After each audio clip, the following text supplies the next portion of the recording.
This episode of Nerds on Coffee is brought to you by the BroglieBox. It is an all-inclusive quarterly subscription box designed to promote optimal mental health and overall wellness.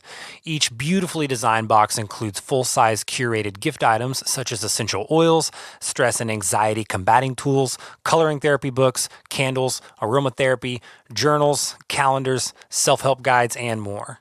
BroglieBox products are sourced from well-known health and wellness brands, as well as small independent crafters and artisans. Each box also includes a quarterly issue of Peace of Mind magazine, featuring timely and useful articles, guides, and visual tools from a variety of published psychologists, psychiatrists, and mental health bloggers. BroglieBox is an all-encompassing resource kit for those who need support or want to help someone else. Right now, we're partnering with them and we're offering a promo code. So if you go to BroglieBox.com and enter NERDS10, that'll get you 10% off your first box. And hopefully that will inspire you to want to continue the subscription, keep it going, give a box as a gift. Again, that's BroglieBox.com. That's BroglieBox.com. And enter in NERDS10, NERDS10. And I'll get you 10% off your first box. Continue to dive in, learn about the company, learn about the box, and find out how you can use it for yourself or for someone else. And stick with us. It's coffee. It's comics. It's music. It's Nerds on Coffee. So, BroglieBox is a mental health subscription package. We're just going to go right into it. Our guest, Julia Broglie, is a mental health advocate, has had a pretty significant history with that. Yes. And essentially, before we move on from what BroglieBox is, it's just something that's curated for you. She does all the research, has all the professionals' input, so that you don't have to worry about it. Everything is all curated and put together for you, and it can be a gift. It can be something to kind of help you get out of a depression. It can be something to educate you on mental health, mental awareness. Just it can be something to expand your mind. Yeah. I got one for Amanda, and it was insane. I had no idea there was going to have that much in it.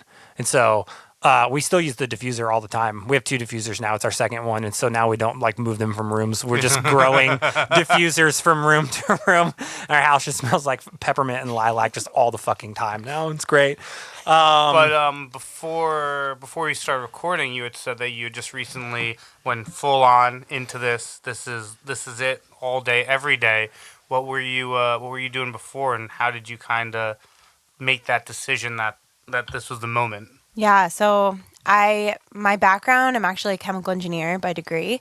And That's tight. Yeah, and I worked in the cosmetics and skincare industry. So subscription boxes are huge in that industry. Totally. And I actually really loved my job. It wasn't that, it wasn't the situation that I hate my job and I'm looking actively for something else. It's that I felt called to work in the mental health field and was trying to figure out a way that how I could contribute as not a mental health expert, not a therapist. How can just a regular old person who's gone through mental health challenges contribute? So that's kind of how I started thinking about the subscription box. But yeah, I went full time. I guess it's been 4 weeks now.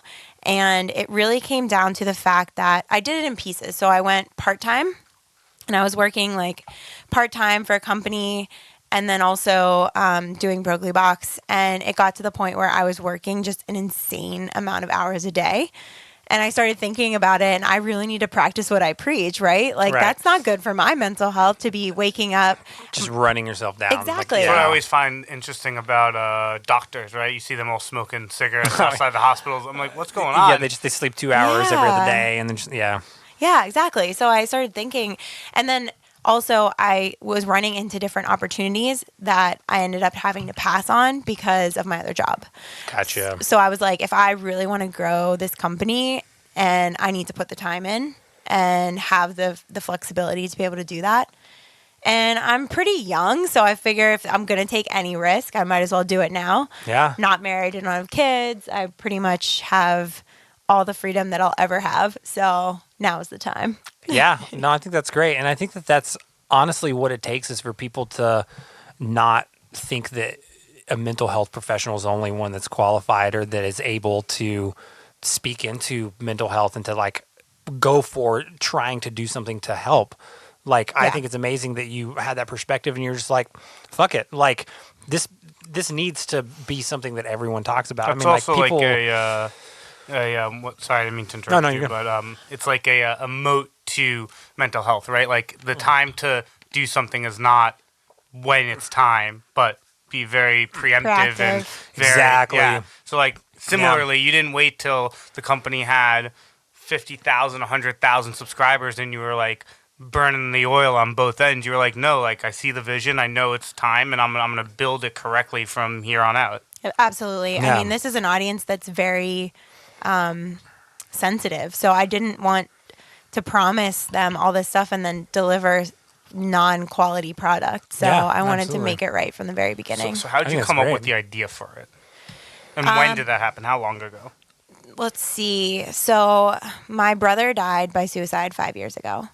And is that like well known? Like do you use that like not in a using it way, but like as a way to educate and explain to people why and how? Yeah. So my family is very open about my brother's depression and my brother's death. We never tried to hide the fact that it was a suicide.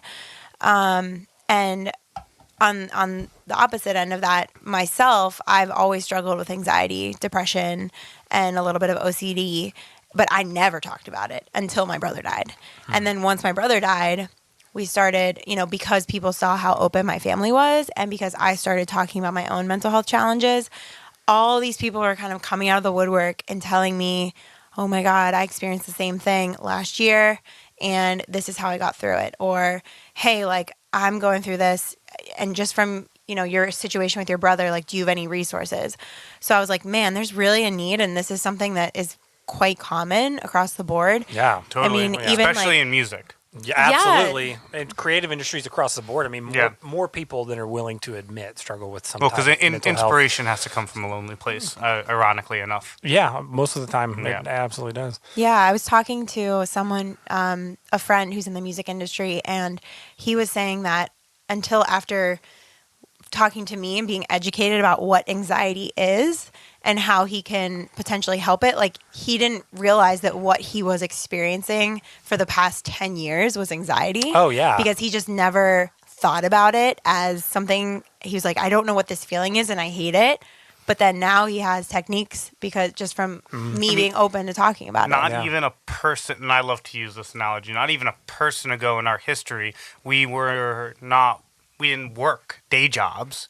Like this is all within the last 100 years that people have decided to either go to an office or work from a laptop or spend the majority of their waking hours creating or fulfilling a need of theirs or someone else's. That's an amazing amount of stress and almost willpower to either get through it or to like consume. And there's not really a lot of research on it yet. Well, we weren't really made to operate like that and to function like that. I mean, like all of these studies, hunters and gatherers. Right? Exactly. I mean, and then like we if ate you meat and we ate too much meat and learned how to think. This Exactly is like a nightmare. I mean, a lot of studies have been done in more progressive countries in Europe and overseas, and like people are going to. Well, that's why they have siesta. Yeah, they're going to shorter work weeks. They're taking more frequent breaks. They're switching their jobs from being task oriented to being goal oriented, so that like their employees. You're very big on that. I'm very, very big on that. If you can get it done, the ultimate goal, then why just sit in an office? My entire life is goal oriented because like it. For me, it's the healthiest way to like maintain a good perspective on like the big picture of what I'm doing. And some things have to be task oriented. You can't get around it. But I think that, like the American work week is just designed in such a poor way.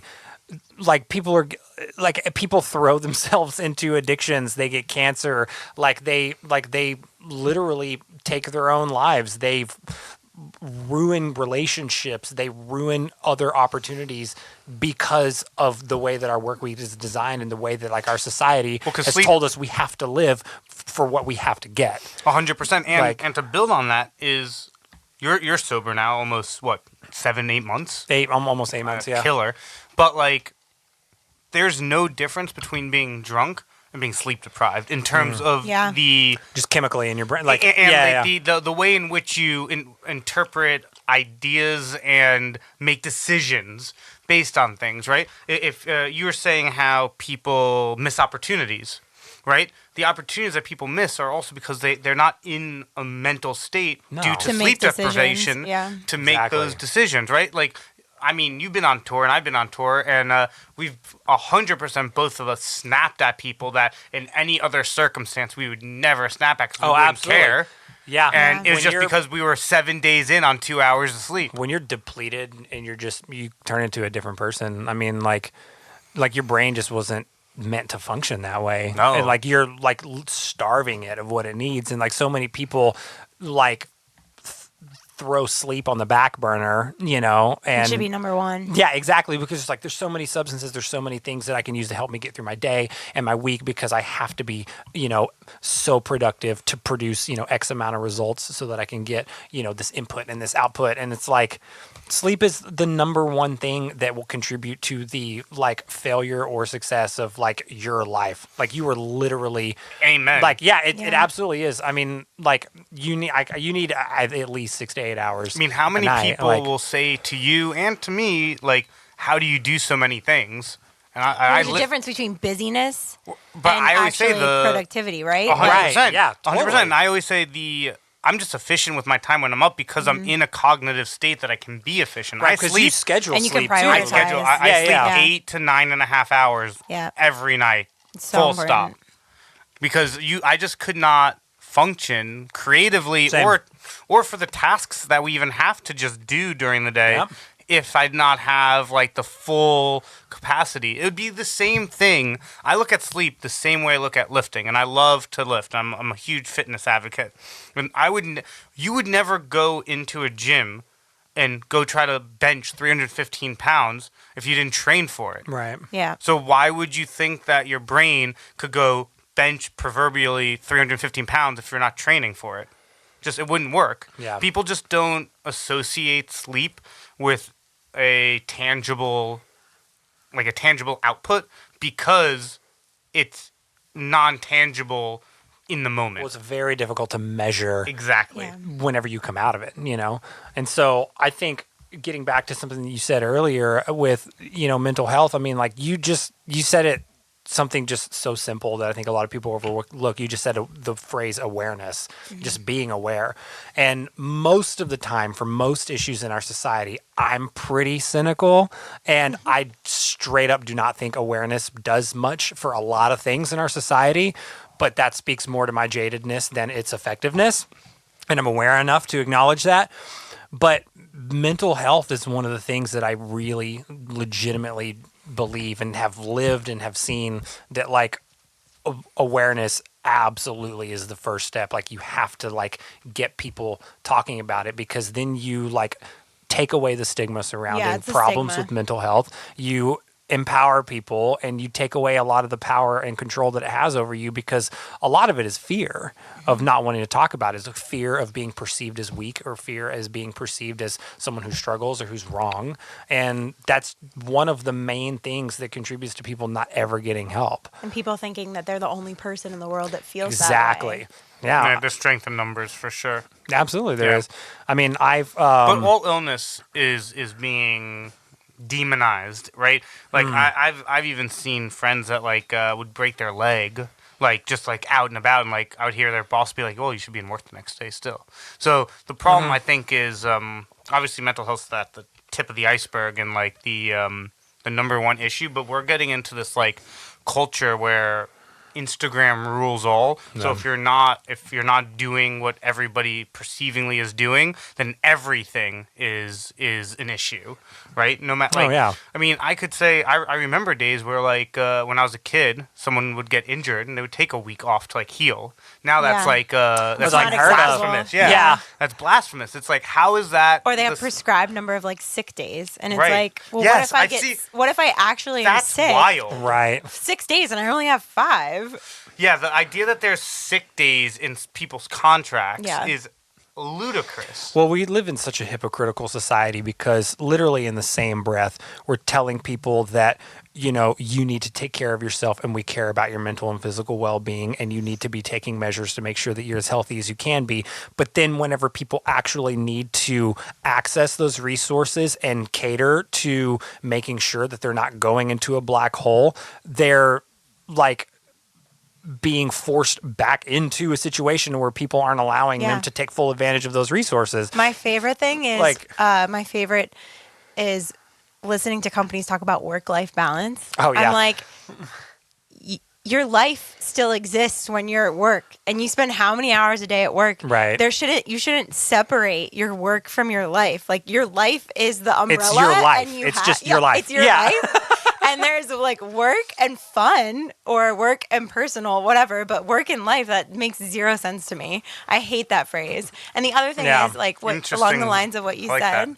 Along the lines of what you said is like looking at like health insurance companies, they separate out mental health services from the rest of like other healthcare services. Yeah, you have to pay a lot. You have to pay a lot. You have to pay premiums. Even just regular therapy, which should be considered preventative. I have never been to a therapist that has been in my network. I pay out of pocket. I've been paying out of pocket for years. It's expensive for therapy. And luckily, luckily we're now actually there's not some. allowed to show the podcast to his therapist because he worries that it's going to cost him more money. I'm just like, well, if I would have known that you were going to be talking about all this shit, I would have scheduled you for a lot longer sessions. That's funny. Well, now at least there's like online therapy. Which oh yeah, I there's don't know, apps like, even. Yeah, Like, really? Yeah. Oh yeah. Yeah, you can talk to a counselor right away. You can just pay like you can download an app and you can pay like a monthly fee through a lot of maybe not a lot, but like at least a handful. One. Yeah. BetterHelp.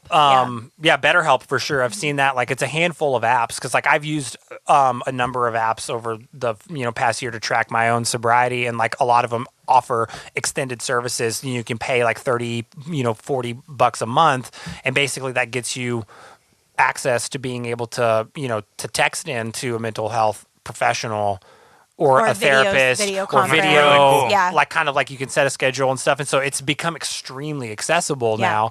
And I think more people need to be willing to just look into it to see what they could get from it. Well, I always find that I always find it to be an issue that when you look at the companies that don't have issues with money, how they look at mental health, and they always have all the services ever, right? Like I feel like everything gets clouded by financial resources, which is another issue that we don't need to get look at Wall into. Street, though. Right, but think about like Google and Twitter and all the big tech giants. All of them have like incredible resources. Yeah, that's true. I think that the age of the company also matters. That's very true. And Yeah.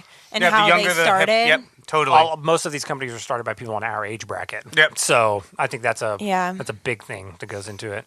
Yeah. I mean, the thing with therapy, too, just back to that real quick, is I always tell the story that it's also associated with the stigma. When I was in college and I was in like the worst depressive episode of my life, I finally realized through like my parents and my boyfriend at the time, like telling me, hey, like you really need to go and talk to someone.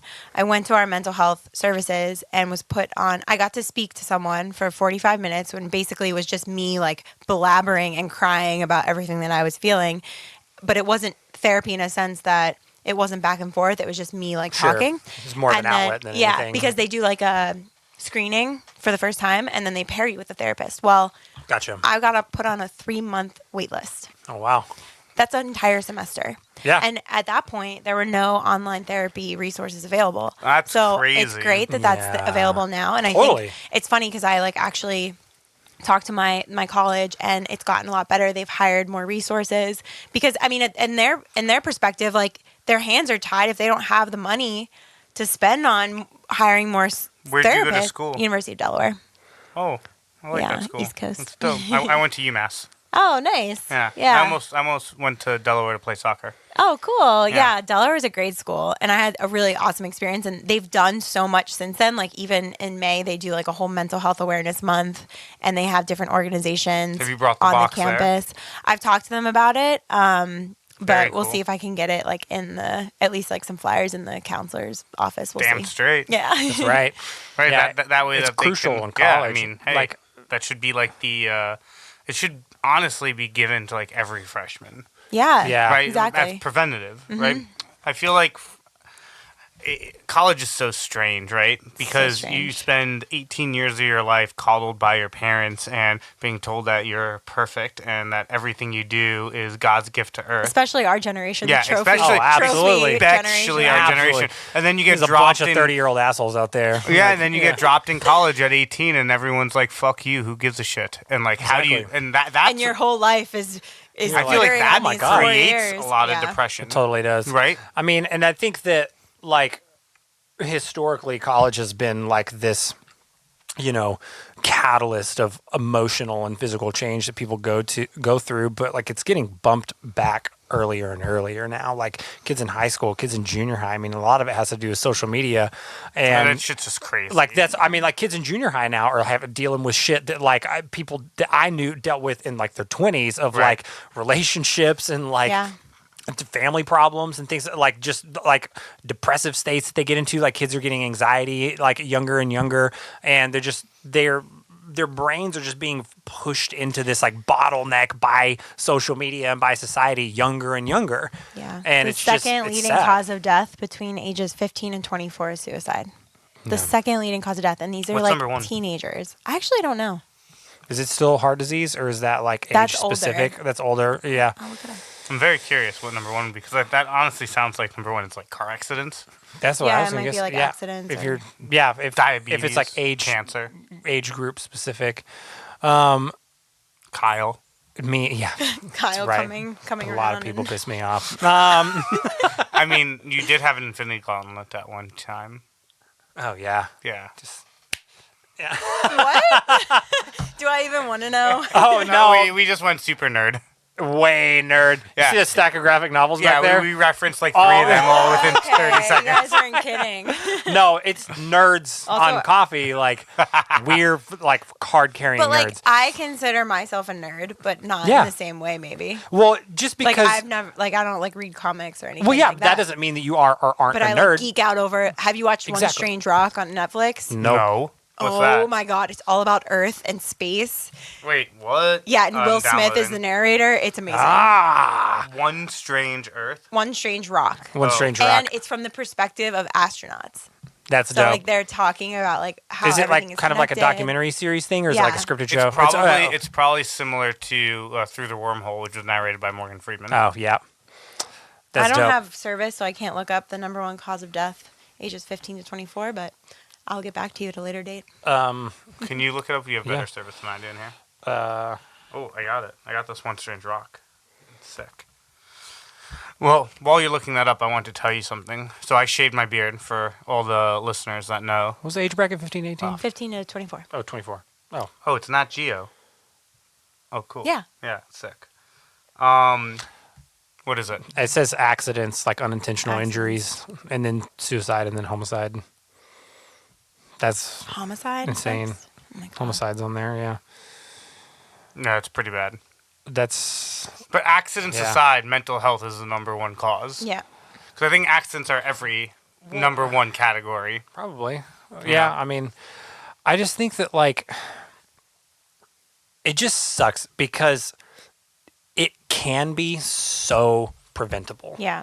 Like it straight up can be prevented, and at the very least in some cases, if it can't be prevented, it can at least be taken care of and maintained, and people can be cared for. Well, just because it's not looked at the same way. It's right? not That's looked at the pro- same way. I It's, think, a, I think, it's, I think it's mental health so far throughout this country has been looked at as a joke, and we've dropped the ball as a I society feel like it needs to be massively. It needs to be educated even more than awareness, right? Because, like, for instance, you were saying it's very preventative, right? Well, getting smallpox. It can be. I'm not getting trying to smallpox diminish it. is, Like, is preventative, Totally. right? And we take a shot for it, Yeah. because we're smart and we've learned.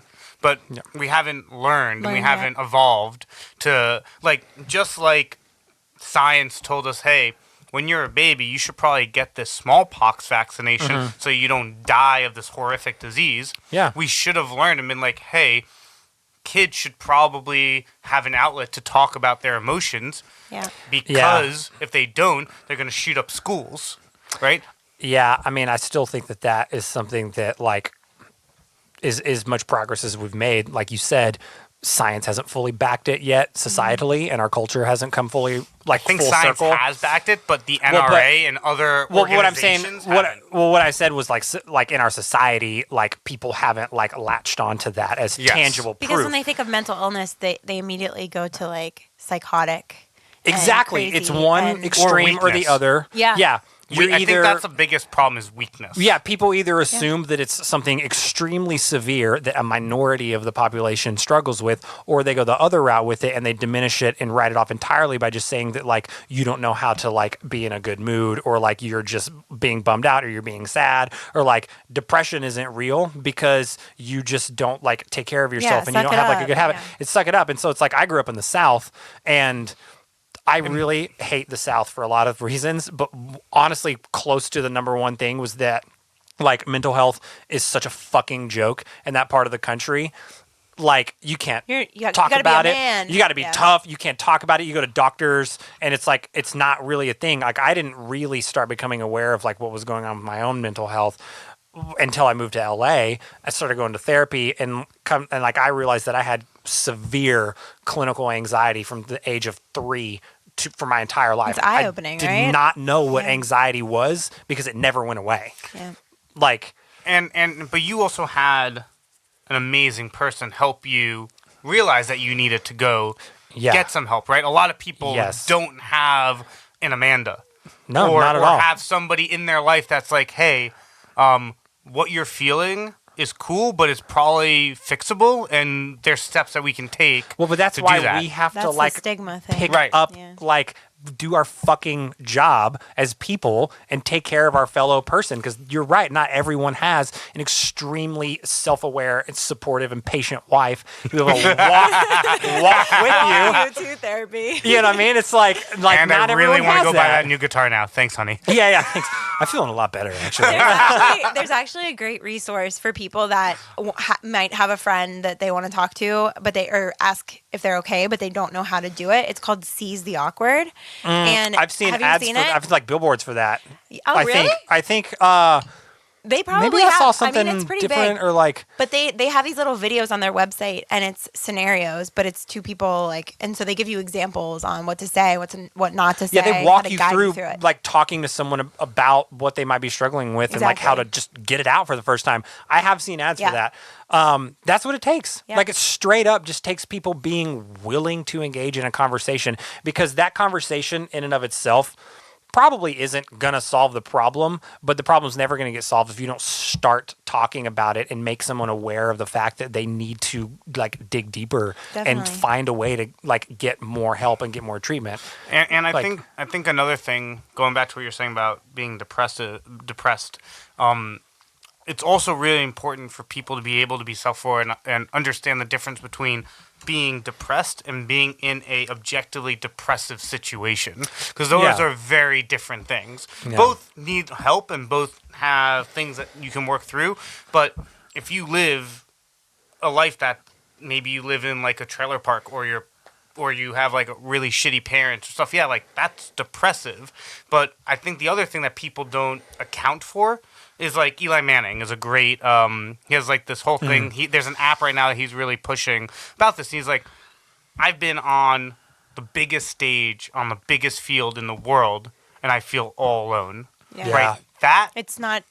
It that's doesn't being discriminate. depressed, Yeah. right? Versus like being in an objectively shitty situation. Exactly. Both of them have their issues, but like I think the bigger problem is like it's easier to identify and see when somebody's just not gotten the best luck. Yeah, that sucks, and I understand why Right. you feel that way.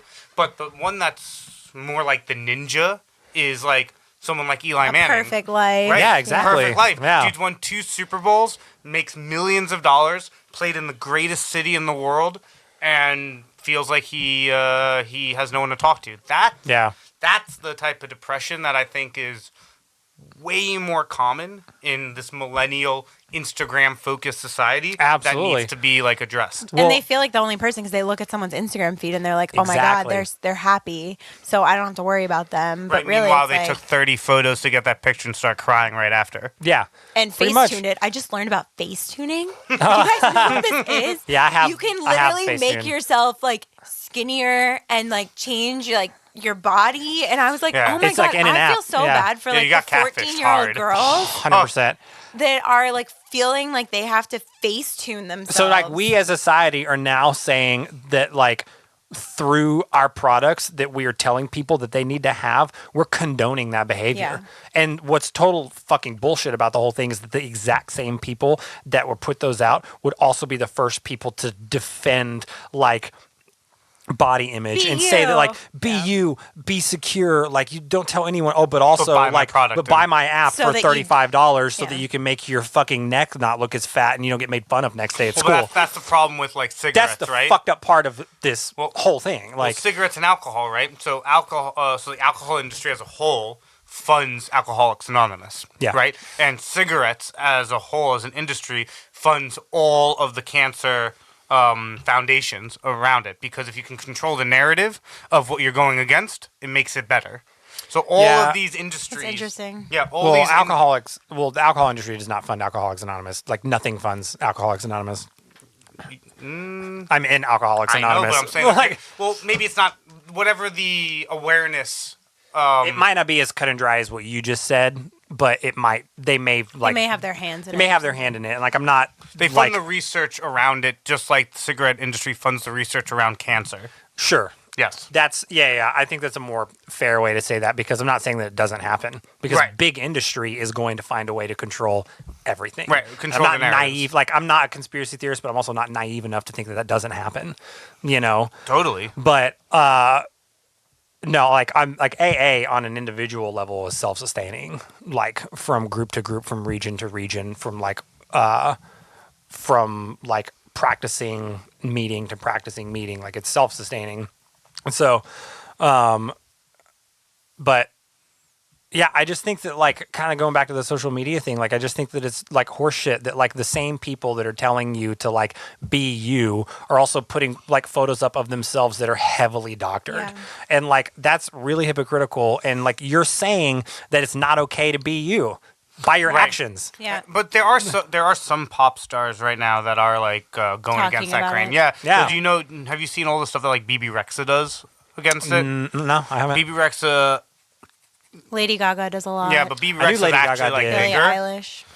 But the difference is that Lady Gaga and like Billie Eilish are like skinny, good-looking women. That's true. Like BB Oh, Rexa so is like a BB bigger she's a- girl, yeah. and she stopped doctoring her photos. She started just Yeah. like posting to her Instagram like these are my thick thighs. Like Yeah. I'm proud of it. I'm cool. And like there's been there's some really cool articles like offline I'll show you guys, but like That's awesome. that she's been doing to like really help like body image. Body image. Right? That's Yeah. awesome. I think it's important. Like, Yeah, because I mean, listen, everyone.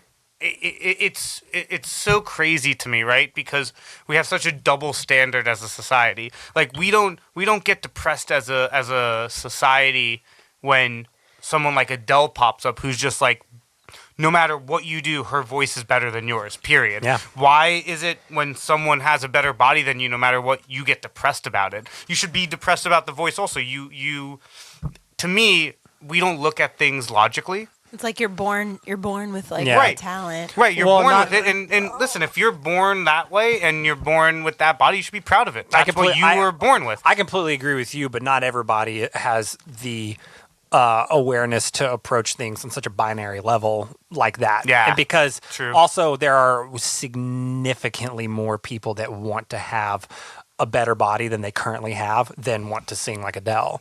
And so that's also something that's been stigmatized through 100% of our media outlets.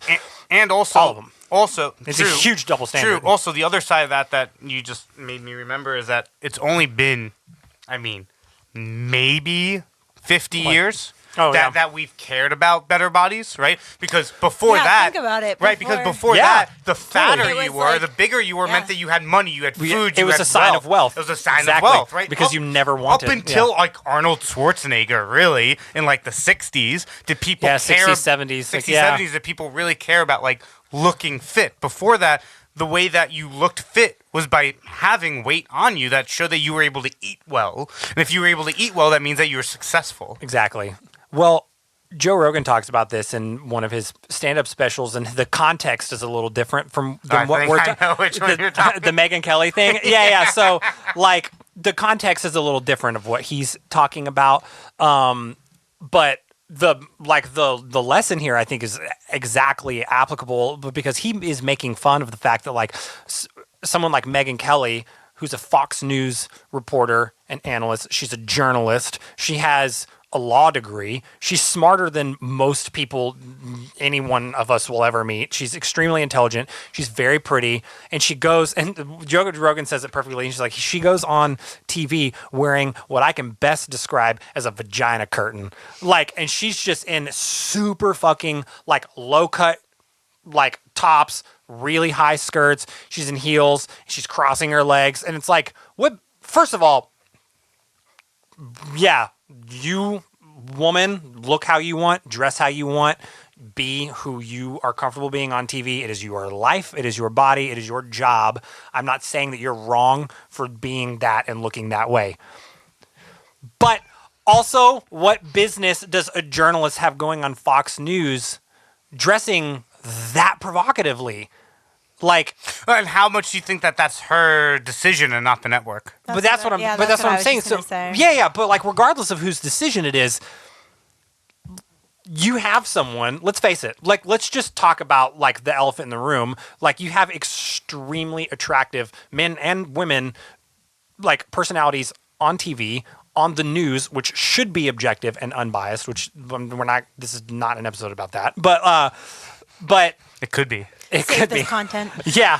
So it's very, very hard for me as a white man to offer up an opinion, a straight white man to offer up an opinion about almost anybody else's bodies without being deemed a bigot or racist or sexist or any type of phobic. And so because of the climate that we are in right now, it's really hard to be fair, it's hard for anyone to talk about it. But, like, I try to be as sensitive as I can whenever I'm talking about it, but some things you just can't ignore. Like, we're telling people that, like, even on the news, you have to dress in somewhat of a sexy way to show off your figure and your body to give people something better to look at so that you can boost your ratings. Like, but I think and that no might one's be saying changing. that, but they're saying that by their actions. They're saying that by doing it. What do you think of that new show that just came to a close of its first season? I believe it went pretty well, but The Mask music show. Have you heard of this? I don't know. I definitely haven't seen it. Like, basically, the idea of the show is that, like, all these singers wore, like, massive yeah. masks. This. So, like, it literally did. I didn't watch it. I know what you're talking Yeah, about. so it did what you were saying was it took the sex appeal out. Yeah. And it was just solely based on talent. Yeah. I think the show did Almost pretty like The Voice, but Well, it's literally The Voice, Where you can't but see. the contestants Wear a are furry wearing mask. like a suit. They're wearing just like a suit of see something, them at like all. a costume. And yeah, I guess it's like The Voice. I've never watched The Voice. they're like turned. I mean, they still go through a series of auditions before they get to that point. But the coaches are turned. Their chairs are turned around so they can't see them while they're singing until Yeah. they hit the button that they want. Got it. That's yeah, cool. so I mean, it's proving your point. Like, the more and more shows are getting away from, like, it shouldn't matter what you look like, you know. And so, like, that's the overall push Totally. right now. It's like, it shouldn't matter what you look like, and, like, It should again, matter the content you deliver. Exactly. Right. And that goes against my argument of what I'm saying about, like, people on TV and, like, news and But hopefully Like- it's moving in the right direction. Like, I think yeah, I with think the it is, but- saturation of YouTube news, right? When Yeah. people start when you see people that don't maybe have the looks that you need to get on network TV have massive followings on Yeah. YouTube, it shifts the conversation into Yeah. the way that you hope it would. totally. And people want to look. People look for others that look like them and that they resonate with. So I think with YouTube, it's like those stars. It's like, okay, like, I relate to her because I look like her, and Right. I'm not like this perfect figure on TV. I think we're in a society where people want to be able to say, "Oh, I could do that. I'm just not putting in the work like them." Not say, I could never do that because I don't look or have that ability of whatever they did. That's not possible, right? Yeah. When people see that, it's like demoralizing, rather than when they see someone on YouTube, they're like, oh, like that person's just like me. They just decided to like put the work in here. Like that's really dope. Yeah. I mean, and like back to the Megyn Kelly thing. I mean, I'm just using her as an example because it was easy to bring up that reference. But like, again, she's not wrong for doing what she's doing, for being who she's being. And she also is a perfect example of someone who works extremely hard to be who she is. So I'm not diminishing anything that she does. I'm not demonizing her for being attractive and successful, which people totally fucking do, by the way. Yeah. Like we don't want successful people to do well because we don't think that they deserve it. Yeah. So, like, it's really easy, and everyone's guilty of it. It's like if you see, like, if you don't think that you're guilty of this and you don't think that people do this, tomorrow, get in your car and the next person in a Ferrari that cuts you off, you want them to get in a fucking wreck. I promise you. I promise you will be angrier at someone in a luxury car cutting you off in traffic than you will of someone in a Prius. You're going to be mad at both. Maybe I you don't won't. discriminate. Maybe you don't give a shit. Oh, I don't either. I hate everyone. I hate everyone. Yeah, I absolutely. hate I just everyone. hate everybody. But the point that I'm trying to make is that we as a society, because most people exist in It's the jealousy. Yeah, exactly. Like most people Totally. exist in some type of a middle class, and we don't want to help people below us, and we don't want people above us to do better because we don't think they deserve it because we think we deserve it. Yeah, which is an interesting thing to think about because there's room for everyone to be successful. Yeah. You know, like I think, you know, even like the subscription box industry, it's like, oh, well, do you have a competitor? Well, yes, but there's millions of people that need help out there, and A venture capitalist would say that your competitor is anyone that people can spend their money on and not you. so true. You know? So, no, I completely agree. But I think to your point, like I was watching something the other day on Disney Plus, and they were talking about it on Mad Money or whatever, and they had asked like, do you see Netflix and Hulu and all these other TV things as your competitors? And they're like, no, like these are all different iterations of content, and people are going to want all the content that they can if the quality of that content is high enough. And I think that it goes the same way on subscription boxes, and yours is that if the content and the quality of the service is good, then people are willing to pay for it. Yeah. You know, I think that the money for something like your box comes more from somebody double questioning whether they go to Marquee and spend $80 on 3 drinks. Not necessarily if they're going to think, oh, should I get this versus that. I think that we're coming into a culture where people are realizing that experiences are being overcharged for really no reason. And that's creating like this dark hole inside them. You know, like, I don't know about you, but for me, if I went out and had a great night and realized what I spent on that great night and realized how cheap that should have been, that would like make me hate myself. Yeah, I get really angry about money that I spend on shit that like I can't hold beyond that. Unless it's like buying it. traveling, Like, though, because traveling's if you go and like different. see Yeah, something but we amazing- also have made a career over traveling the world and not paying for it. Yeah, that's true. We're also not the people to ask about that. Like, It's true. I've been to 37 countries. but- He's been to 20 some odd, and we've never paid a penny for it. You're working most of the time, right? Like, have you had a lot of free time in those countries? We're working, yes, for sure. we're quote unquote working, but everyone that does what we do has at least some Some type free of time. free time everywhere Yeah. we go. It might not necessarily be the free time that we'd like in Yeah. those places, but Yeah. if we're traveling out of the country, there's at least one day every time that we can go see. Like every stop. Totally. Within the country, it's a little more brutal. But like another experience would be like, have you ever been on a hot air balloon? No. Like you pay to I go on a want hot to. air balloon. Yeah, totally. And it's totally. like Yeah. that was expensive, but you know what? That was beautiful. think and that I'm made talk- me feel really good. I think I'm talking more about like going I to buy want to go. drink. I want to go to the ball game, and then I get into the ball game, and the tickets were $30 a pop, and then I get to the bleachers. a water is $5. A water's $5. Oh, it was way more than that. Yeah. Yeah. Or a hot dog's Oh, $9.50. so yeah, I think I get what you're saying here, and if it is this, then I completely agree. It's like it's less about like the ticket price of the event because that's justified because you're receiving an experience that's transactional. But then once you're in the gate, they're It's the almost 5x cost for the things that shouldn't. Absolutely, they're fucking extorting you being there because you have no other options. So you don't have any other choices. I was saying this to Alexis yesterday. I would happily pay more for my entry to pay normal prices for the goods. Yeah, You and know? even if it does even out, like it's the principle of the matter. Yeah. Like it's To psychology that point, of the matter. think about how insane this is. If there's somebody at an event who is on drugs or having a good time and maybe it's going the wrong way, they have to spend $25 to get 5 water bottles. Yeah. Like Yeah. that might be 2.5 times the ticket price to the event that they just went to. Right? That to me is crazy. I'd rather pay $20 for the ticket and maybe $1.80 or $2 Well, this is per water also bottle. this is also Or getting have tap into water available. Yeah. yeah, or just like filtered yeah. water stations, which a lot of airports are doing now. Yes, like I they love have those. like the Festivals, things. Yeah, festivals are doing it. and airports are doing it, but Stadiums one-off haven't done shows, it. no, Yeah. and shows don't do it. Exactly. Yeah. You're also now talking about a category of what's the movies too of like Oh yeah, I get really angry. yeah, so I get really angry about like movie prices because like you can like we can bitch about like them essentially extorting you being there and forcing you to either not partake at all in any of the amenities or pay outlandish prices. like $25 for a soda and a popcorn. Yeah, Yeah. that's absolutely insane. That's more than a ticket, you Yeah. know. And And the ticket's already outrageous. That Yeah. one is already jacked up. yeah, but like the theaters don't really make money off ticket sales at all. They make money off of concessions. Totally. And like ballparks are in a unique situation to where the club, the team will make money off of sales, but the physical structure still has to like Become be- operating, be yeah. maintained off of products that they sell, and so.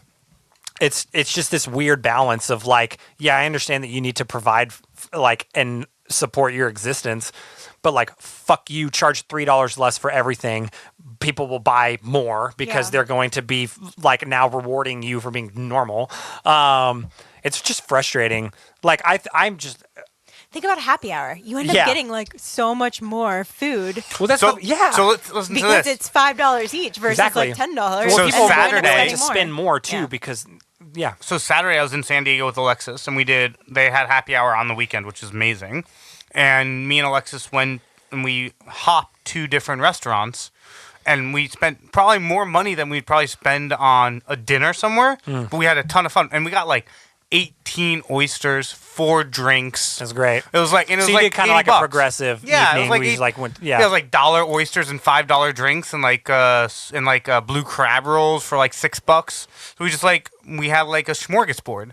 That's But amazing. like if we went to one of those places during normal time, I probably would have like looked at the prices and been like, hey, let's share an entree Yeah. and maybe have an appetizer and definitely not drinking here.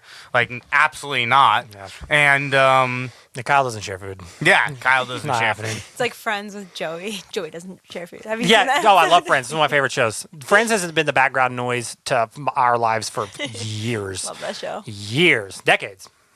Yeah. I mean, it went off the air Yeah. in It 2004. was 10 years of. 10 Friends years has of been content. off the air for 15 years. No way. Friends That's has been crazy. off the air for 15 Oh my years. God. It went on the air in 1994, went to 2004. It's 2019 now. That's nuts. Like Yeah. Friends went off the air, and like the amount of time that Friends has been off the air is a sophomore in high school. So are you trying to correlate Friends being off the air to the diminishing mental state of our country? No, yeah, absolutely. Friends, we need Friends to come back.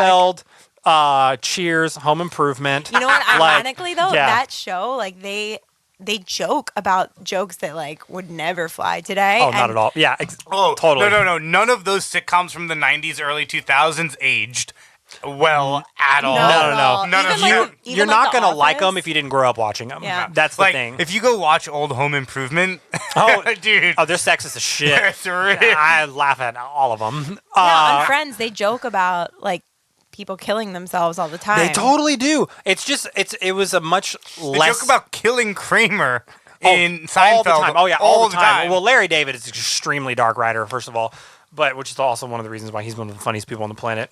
But he also has an acquired sense of humor. Like most people aren't going to like Larry David. What's his other show that he stars Curb Your in? Enthusiasm. Yeah, that one is I never got into it, but people loved it, right? My anxiety comes back when I watch that show. Like, it's really uncomfortable.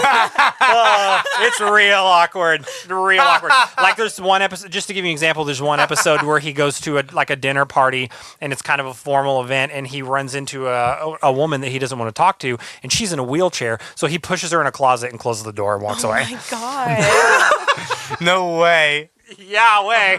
Like, it's so uncomfortable. Let's take the iceberg. But people loved it. People still love it, man. The show's the shit. And so I want to... Amazing.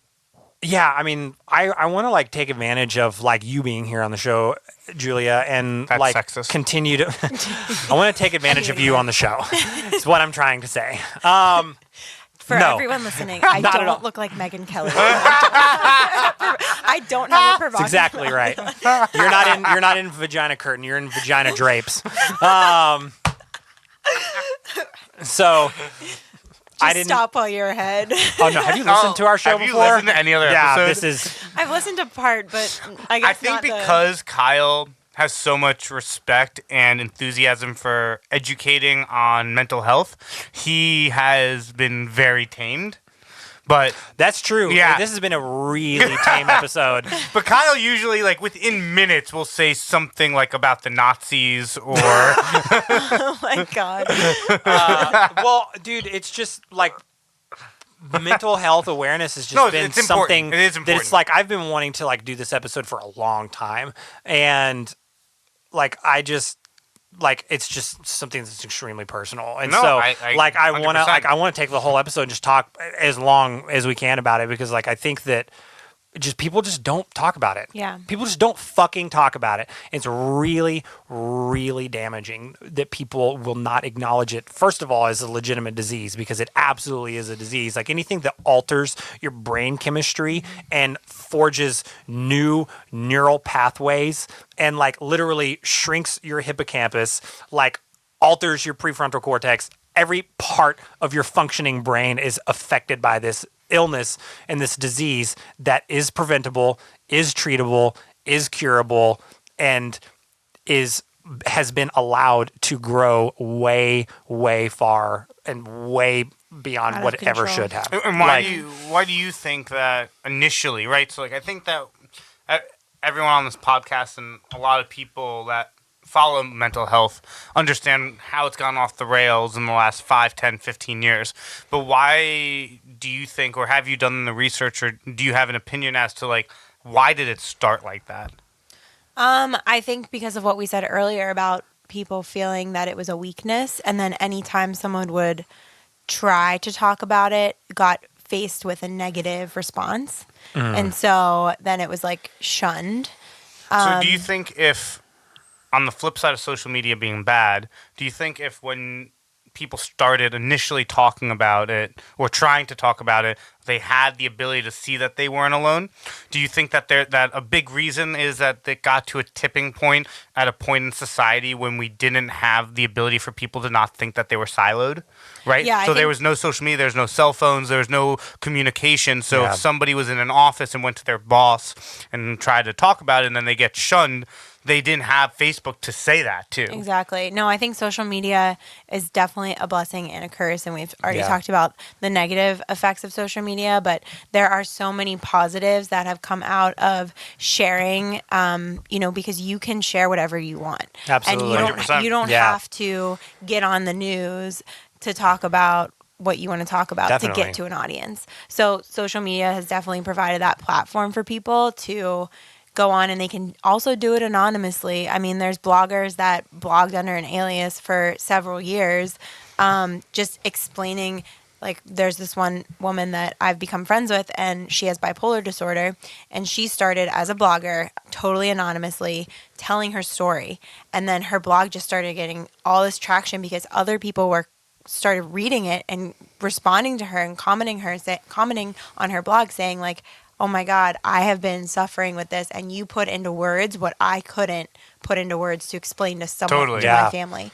So I think That's the reach of social media and like exactly. the power And now of that. she's like, yeah. now she's like, I'm so open. Like She's a huge advocate. Yeah, a huge advocate. That's Show great. my face, like, here's my name. But before it was started as a safer way for her to get her story out there because it was totally anonymous. So yeah, I think, it's funny. Like I struggle with social media and my business because, there's just because of all like the negative effects too. I'm like, oh, well, it's kind of funny. I'm like, oh, well, that mental health account is like doing so much better than mine. And then I'm like, wait a minute, that's not the point. Right. Yeah. What am I because there's doing? like, it's a really, really fine line because there's a practical conversation that you have with yourself of how can I grow this to making more people aware of its existence so that I can help more people so that I can like sustain my own company, provide a living for myself, get resources to people who need it, educate people on something that's very serious. Yeah. But then while also, not while doing not, the exact opposite of what I'm right, preaching. while not like Yeah.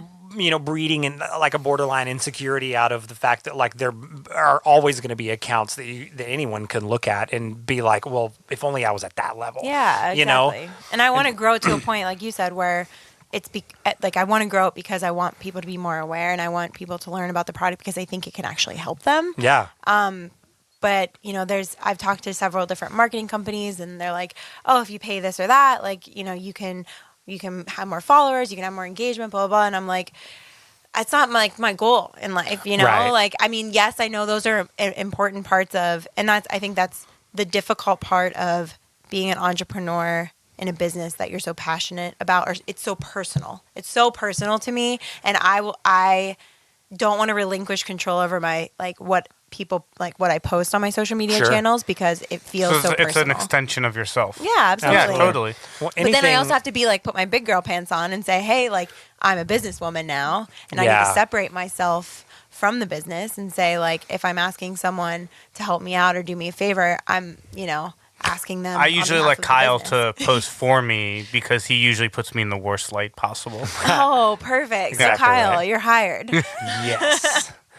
No, but I want to, all jokes aside, I want to get into something that I know that you do that I feel like, and you tell me if you agree, is like the first step to being able to maybe talk about is journaling. Yeah. Because I think that's That can be really helpful. I for think sure. that that's like a very interesting thing is like if you don't necessarily have someone to talk to and maybe you're worried or scared to do it, I think it's as maybe not as therapeutic, but very important to like just get the words out. For me, I never really journaled, but my writing kind of doubles as that. That's the therapeutic. So, Yeah, for sure. So when I mean, a lot of my own insecurities and my own anxiety comes out in the characters that I write, right? Definitely. And I think that helps keep a clearer mind, at least for myself. So I assume that journaling is an easy in to start getting on the right path. It is. Yeah. And I went way like easy with it because to me anything You have to draw for yours, which makes it instantly true. impossible for me. that's true. What? That sounds cool. I do a form of journaling called bullet journaling that is extremely popular and can Yeah. almost take on any form, and lots of people I have can't draw come a up with straight lots line, of though. different ways. Well, mine's only straight lines. I draw Oh, squares. you posted about this. Yeah. You So posted about this. That's yeah, so it's been a cool. while. I'm actually about to do another post about it again because I just did a 100-day analysis. How's it looking? So it's okay. Like it's like so that like that's the point of like of my journaling for me because like I'm such a data oriented person. I'm such a facts driven person. It to me just kind of the way that I live my life and the way that I've been living my life a lot more recently is just anything that's worth doing that is going to be sustainable has to be done with patience and in small steps because you're not going to provide sustainable, lasting change by making a drastic change overnight and expecting to keep that up. Obviously, that's not the case across the board. Everybody's different, and there are some things that require you taking immediate action in big ways because everybody's life is different, everyone's health is different. But generally speaking, if we're talking about habit forming, and in my opinion and in my experience, you know, anything that's going to be sustainable has to be done in small steps over time. Yeah, to make habits are that formed in last. 21 days. Exactly, longer. Like it takes longer. Like in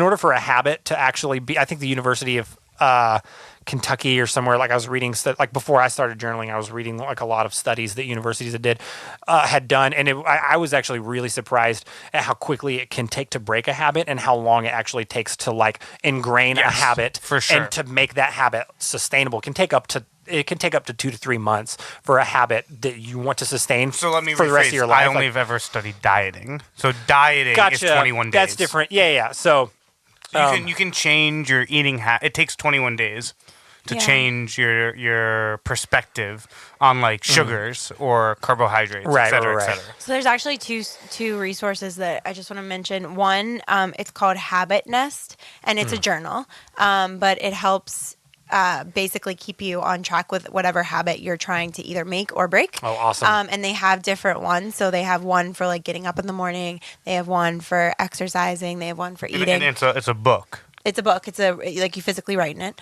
And then Yep. the other one that actually was in the first box, it's called Pockitudes, and it's a tiny little gratitude journal, and there's prompts. So I'm also not a big journaler, but Right. if I have a prompt, then it makes the process so much easier for me. Like Right.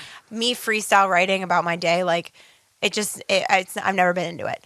When I have Totally. a prompt, I'm like, okay, yeah, I can answer this question. No, I'm the exact same way. And so I had to basically look at what was going to be sustainable for me. And like on any level, no matter what you're doing, you are going to have to put in some effort. Absolutely. Like change requires at the very least effort.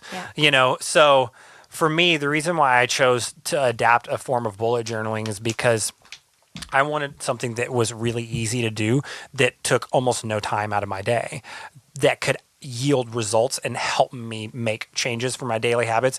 So I came up with, Work smarter, not harder. yes. So my favorite Bill Gates quote is always hire a lazy person to do a job because they'll find the easiest way to do it. Yeah. It's great. I've never heard that. That's- You've never, it's such a good quote. It's That's fucking brilliant. Yeah, amazing. totally. It's brilliant.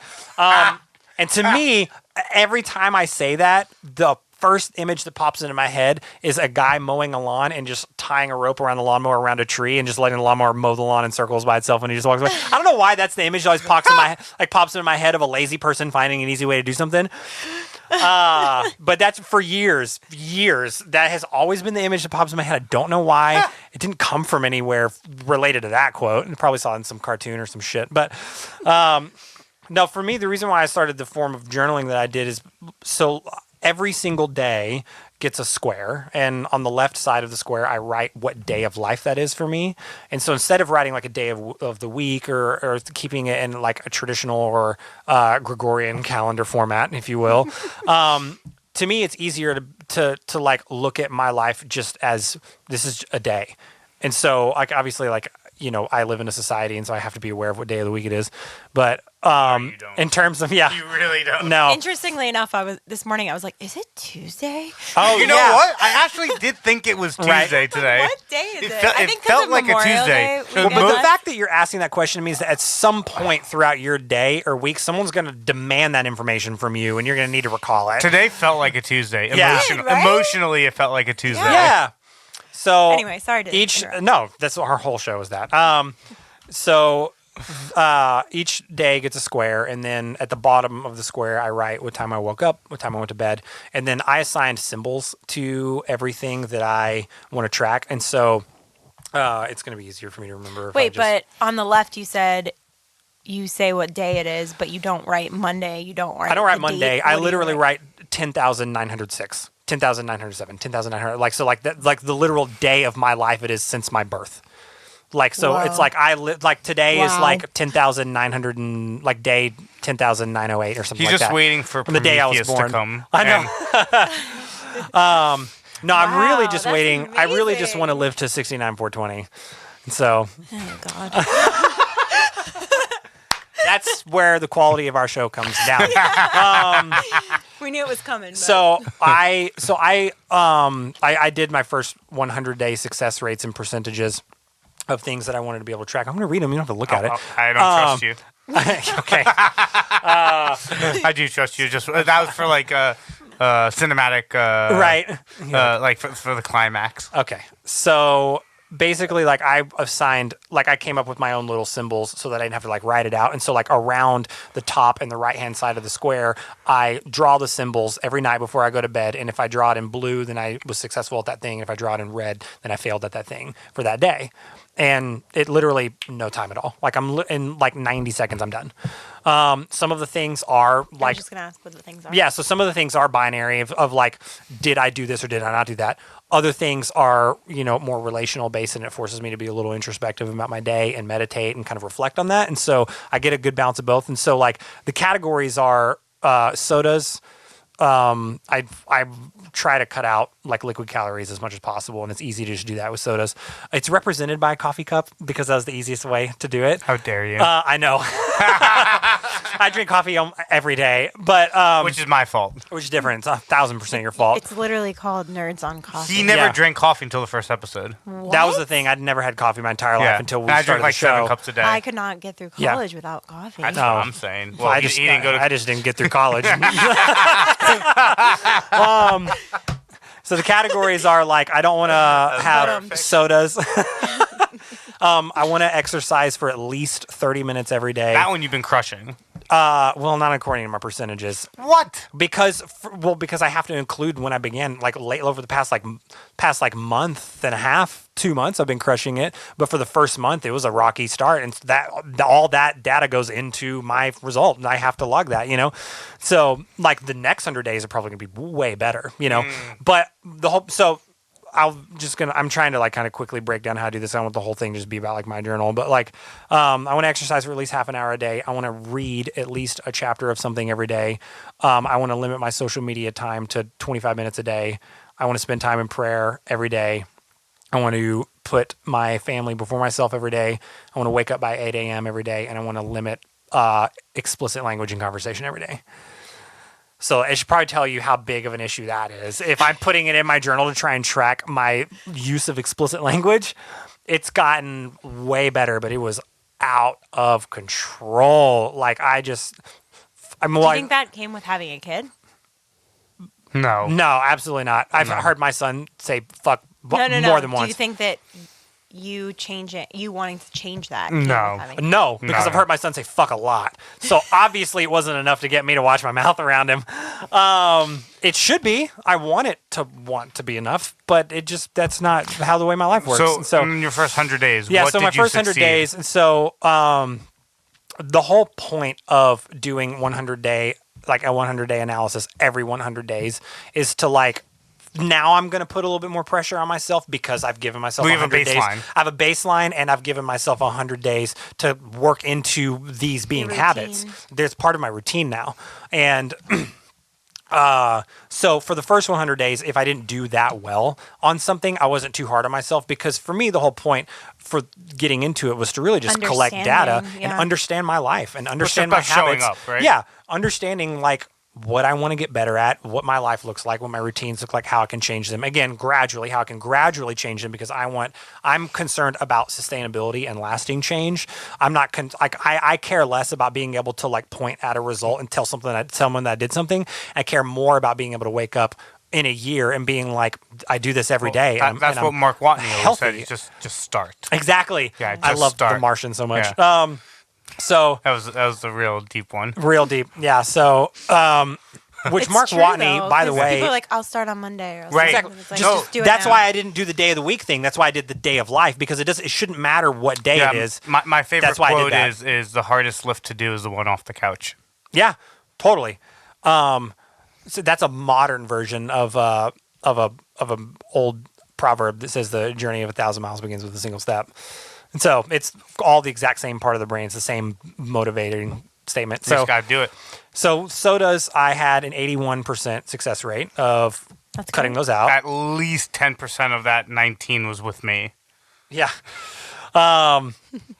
So exercise, I had a 61% success That's rate. really crazy. Well, but I'm saying like the first month was a really rocky start because like I hadn't joined the gym yet and I hadn't gotten into a schedule. I hadn't gotten into a routine What was the last of like working. 2 months? Did you do that? Just No, out of I need curiosity? to. I should. Also, when you're on tour, that's hard, right? I No, it mean, wasn't. No, on tour I is was on easier. tour for 6 weeks. I missed 3 days.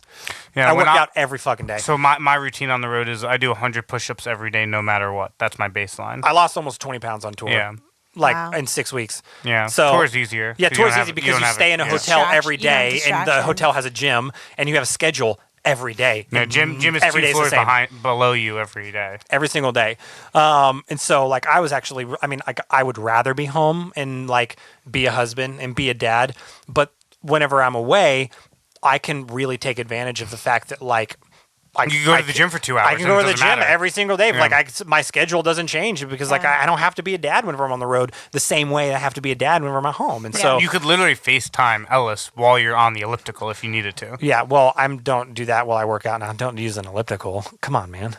Really, you seem like an elliptical type of person. I can see you on the elliptical. Totally am. I'm totally like with a self magazine. Yes, Self- exactly. That's exactly how I I picture am him. absolutely Women's health? No, like am I no totally Not for sure women's health, I'm- not men's health. Look at him. Well, because I want like less of a Thanksgiving area, and so that's really what ellipticals are built for.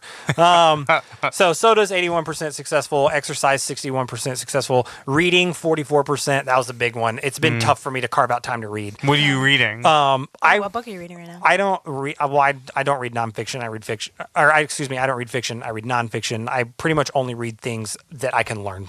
Like Did you read the Michelle Obama book? no, Have you read the Joe Biden book? no.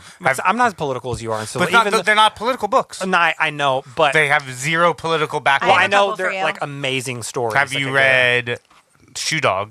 get. No. You would love Shoe Dog's story of Phil Knight and how he created Nike. I It's read- wild. Yeah, and like I know that those are like nonfiction, but like those are still like that's like they're like inspirational and Jeff like Bezos book. yeah, but like that's not something that I can like I have one for you. empirically apply to my life. So I it's called The disagree. Power of When. Oh, it's a great And book. I've heard that book. Yeah, Yeah, It's it's a about great book. chronotypes and your biological clock and Have you read The Power of Who? It's about like how you really About should Dr. Seuss. focus. I was just gonna make a joke. Yeah. It's how you should focus on like the 100 people in your inner circle. That yeah. you know what? Absolutely. That whole concept is so true, and I think you are an average of the 5 people that you spend the most time with. Yeah. And you I'm an also- average of just Kyle. yeah. but also like if you're around inspirational people or you're around people, You're gonna be who- more inspirational. Yeah, Yeah, for absolutely. sure. Totally. I mean, and I had that same principle regarding my career, like as a musician and a player, like for all of my, I mean, I'm still like, I never want to get to the point to where I feel like there's nothing left for me to learn or do. But for the formative years of my career, whenever I was coming up, I made it a point to always be the least talented person in the room. Like I always wanted to be in a room of dudes that were more experienced than me, had better gigs than me, were like better at their instrument in whatever respective area I was trying to grow in at me, had more knowledge. Like that's how I arranged my career. And that's how you grow. So it makes sense. Exactly. I only wanted to be around people that knew more than me whenever it came to like being a player. 100%. Social media, 85% success rate. Yes, high five Yeah. to that. 25 minutes a day. Mm-hmm. Yeah, I barely go. I- I delete my Facebook and Twitter. I just have Instagram. I wish I could do that. Why not? Do it.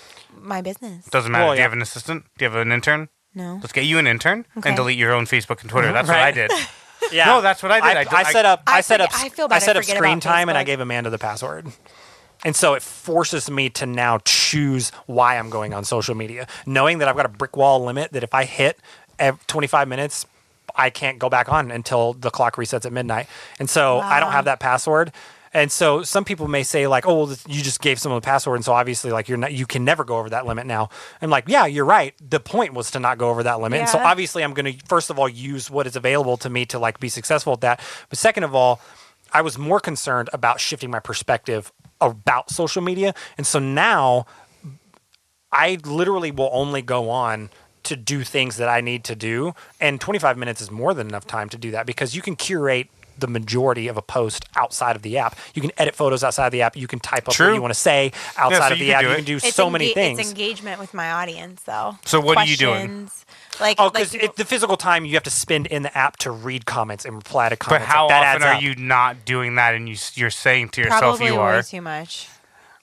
So here's the thing. So it's like just set an I arbitrary schedule time, but it's definitely more than 25 minutes. Yeah, no, but like whenever you start and whatever time limit you set is going to be arbitrary because you don't really know how much you're going to need or what you're going to use. Yeah. But over time, like you're going to see Or maybe really set quickly. yourself to 25 minutes and use it as your baseline and just stop at 25 minutes for a day I started at and like just like speed through it. Be like, shit, I started at an 25 minutes hour. left. Like I started at an hour because I included Instagram, Facebook, and Reddit, and all of those. And Reddit is a massive time suck for I've me. never been on Reddit. I get a lot of my news from Reddit, and also all memes come That's from Reddit. the one where like you click up or down, right? Yeah, And you then upvote, downvote, post. Yeah. So Reddit is like the front page of the internet. It's also the back door of the internet.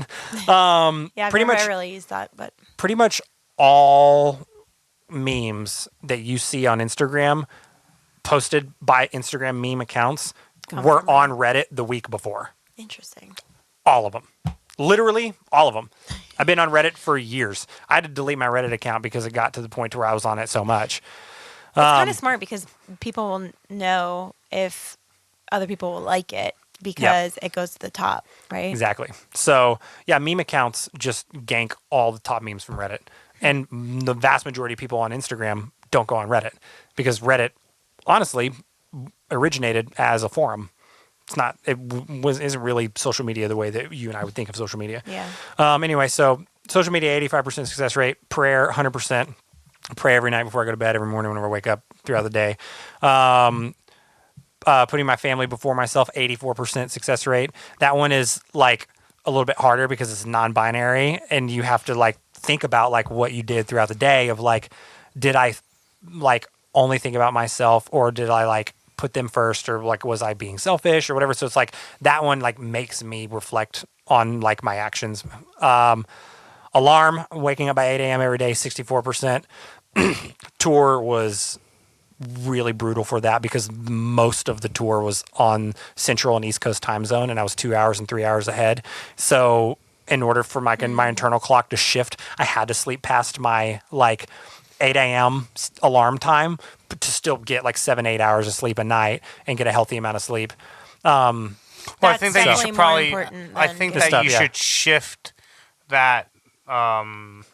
That mode. I could have, I could have been like, oh, well, now I'm Central, and so for the first, 2 days, I'm going to bump it to 10 a.m. just so I can Well, it should reset just or whatever. be like if you have a show that night, it's just about getting the proper amount of sleep. Right. But, even if I have a show, if I go to bed by or before midnight and I wake up by 8 a.m. or before 8 a.m., that's more than enough sleep Yeah, for me to totally. function. No, right? no, So that's what I'm saying. So that's why I didn't give myself Right, any because your slack. shows are earlier than my shows. Exactly. I'm not in I the was gonna EDM say, world. what if you're My shows go to like 3, 4 a.m. His shows go to like 11:30. Like 12. I'm in the pop industries and the electronic dance music industry. And so, so that's 64%, and then language of 75%. So I disagree with that. That's definitely you. Are you keeping track of how many swear words you use, or no, how no, are no, you no. rating that? Again, that's a non-binary Do you category. take You this should have a podcast swear- out you should have a of swear the jar. ether? Yes, I do. Yeah. Full disclosure, I don't count the podcast. Because to me, it was in conversation, meaning my everyday life, meaning do I feel the need to use explicit language just in my everyday Totally, life? totally. This is that theater. was a problem. This That is was- theater, yeah. Yeah, totally. We're putting on a fucking show for people. fucking show. You're welcome, bitches. No, so for me, it was really about just like how unnecessary it is for me to curse as frequently as I did just in my everyday life. No matter who I was talking to, what I was talking about, angry, not angry, happy, Yeah, describing I'm really something, bad at that. I family, need to fix friends. that. Yeah, it didn't matter. So first 100 days, Or success, it sounds like. yeah. Only well, one thing was under 50%. it was reading because I'm still figuring out the best way to like kind But of do you align have Probably a what book time? for that? What time? Yeah, I read like I could. It's not like, oh, well, I have to get like Have a you book. read- It's like Have you read The Last Lecture? Both of you should read The Last Lecture. It's an amazing book. Basically, without explaining too much, it's a nonfiction book. It's about a professor who basically the premise is, what would you do if you found out you had terminal cancer? What would you leave behind? It's a really powerful That's book. crazy. Yeah, Cliff put me onto it. It's amazing. Oh, My dad. cool. By the way, first of all, I want to make a comment about my fiction nonfiction thing. I have a grip of graphic novels. I read graphic novels all the time, like all the time. I understand that counts, but to me, they're in a different category because I'm like, whatever. Anyway, fuck everybody, whatever. And so, but on your, so Matt and I were recently challenged him, and yet he felt the need to. exactly. Totally. You're getting a look into what our show is really about. Yeah. No one challenges us and we still go angry and go on the offense. No, we were recently in New York for an event and we stayed at Matt's dad's house and Matt put me, instead of doing a text chain, because everyone was in different time zones, schedules were crazy, he just did an email chain and just like, hey, looping in, here's the address, like, blah, blah, blah. The funniest, your dad is a total dad in the regard that like his email signature, it says, what does it say? Like Beyond the Cliff or like Cliff Notes or something like that. It said Beyond the Cliff. Yeah. And it's like the stylized font and like there's a ton of things in his signature. Yeah. Like ton it's of really things. funny. I think it's a generational thing. Yeah. For sure. I just thought it was a total dad move. I thought it was hilarious. Like I saw his email and it just said like best Cliff, and then underneath that in like blue, like I'm blue, just like allergic to your voice. yeah. It's great. Sorry. That's good. It's great. Matt has allergies whenever he comes over, like a lot. I think it's the dogs, and I just don't want to admit to it because I love dogs too much. That's true. Yeah. It probably is because Topanga is hypoallergenic, but Corey is not. So There's a third dog in there. yeah, but that's Pat's dog. We were just dog sitting because he had a show in San Francisco. What's that dog's name? Basil Basil. from The Great Mouse Detective. Oh, sick. Yeah. So Pat has Basil, and then Amanda and I have Corey and Topanga. Yeah, from Boy Meets World. Yes, Yeah. I don't know if you knew that. I could pick that up. Did you? Oh, amazing. yeah. Yeah, great. Of course. Yeah, if you don't know that's from Boy Meets World, you can go fuck yourself. That's 10 in the last 5 minutes. No, we've had like a pretty good conversation. I wanted to ask just a couple more things, and we can move through this quicker if you want to. But I first wanted to kind of know your thought process behind what you specifically put in the Broglie box and why. And then also just personally, kind of how you've seen your own mental health shift and what some of the things that you've done personally to kind of help push that forward and get yourself to a more stable place, whether that's things that you had to do on your own, things that you had to rely on outside resources or people. Obviously there's a combination of those things, but And also I just want to get back to there's a million things that you could have, outlets and things that you could have created. Why a box? yeah. So, okay, I'll start there. I think that there's something special about getting something in the mail. Yeah. I I mean, think couldn't agree about more. Everyone loves it. Amazon. Yeah. Even if you're the one ordering it for yourself, you get excited when the Amazon especially if guy- I get way more excited. I have one of Yeah. those Amazon boxes, like things that like lockers in my Oh. thing, and I get an email nice. every time I get something. I get an email that says, "Oh, happy day, you have a package." Yeah, I it is literally a happy order Everybody day. knows. just You to get skip that. on over there. Yeah. That's amazing.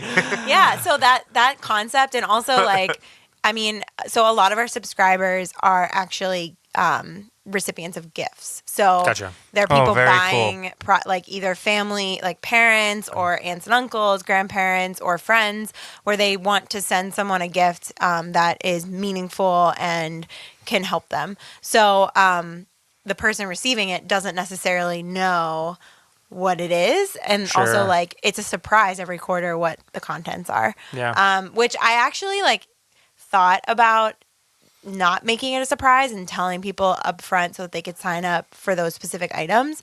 And when I asked like a group of people, and most people said, I would say like like, I'm trying to think how many people I asked, but like 9 out of 10 people that I asked were like, no, we love the fact that it's a surprise. Yeah. Well, and I think that works because you also make sure, like, you break everything down in the box categorically, and each category is still represented in every box. True. But the So people item, kind of know what but they're the getting. item is going to shift a little bit. So there's always like And a something fitness for like a item. fitness thing. Yeah. There's always something for mental And health. if There's people always feel- a magazine. Like, yeah. And if people feel like they missed out, that's just a reason for them to stay with the subscription. Yeah. Exactly. Yeah. So Yeah. there's incentive. It's exciting. And that's like great. with the subscription model, people can go back and buy that one item, for example, but they'll spend more money on that one item than if on they the got box. the whole box. Yeah. Oh, wow. Because there's like $200 worth of stuff. And in do a you sell $65 all box. the items individually on your I do site? not. No. But you link to them though, don't you? Like say that like. I Well, I have mean, when the- you get the I- box, you open it, you see the product packaging because you leave it in the packaging Yeah. from the manufacturer, so you get to like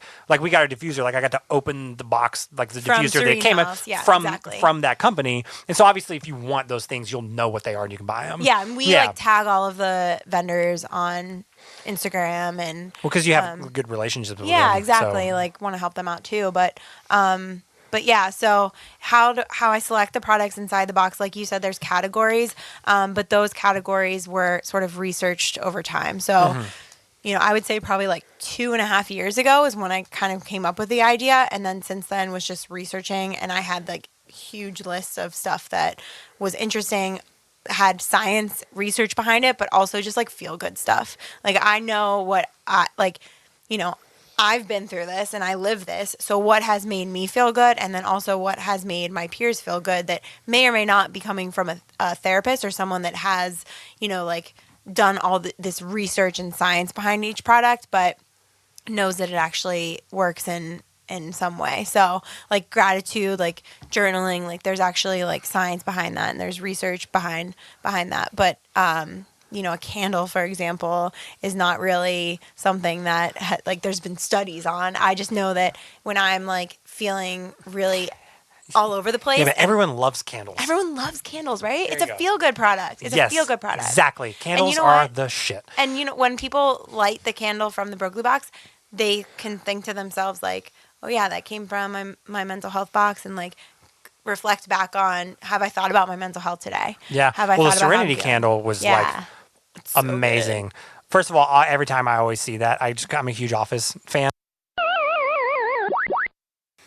Well, the reason that we don't know the rest of Kyle's office story is because the laptop died and we lost about like 3 or 4 minutes. But Yeah, I'm I was in gonna- the middle of talking about the Serenity candle because I was mixing very late last night, and I brought my laptop in, and then when I came back out, I made a note to get my charger, and I fucking didn't, and that's okay. Excuses. Just that's kidding. 13. Yeah, it wasn't an excuse. I just said I I didn't. know, I'm joking. I just didn't. Oh yeah. Well, I guess But whatever. An idea that we had that I think could be really cool is to live stream the opening of the boxes, right? Yeah. So it could be really dope to have fans and recipients of the box being able to tune in maybe a week or a few days after they're delivered so that you make sure that everyone has it and make it like a quarterly event where you like sit down on some live streaming platform. Honestly, Twitch, YouTube. I think you can go live on YouTube now. Yes? No? Maybe? I don't know. Yeah, maybe. But being I able... think you can set up like a video conference. Yeah, I think and so then too. other people can have their video cam on. But just to make it a community experience so that the essence of what the box is for, which is showing that there's a community and that everyone's not alone and Yeah. that there's a support system. Along those lines with community, my goal someday is to have sort of a platform for people, BroglieBox subscribers, to list their therapist, or if someone's looking for a psychologist or psychiatrist, and say they just moved to Chicago, for example, and there's a BroglieBox subscriber in Chicago that has an amazing therapist. It's Yeah. always like better when you're looking It's for like a someone. Craigslist, but very specific. But it's like I would say human, Angie's List. a human. I hate Angie. Just so you know, I met her and she sucks. Wait, She seems like really? she No, sucks. not really.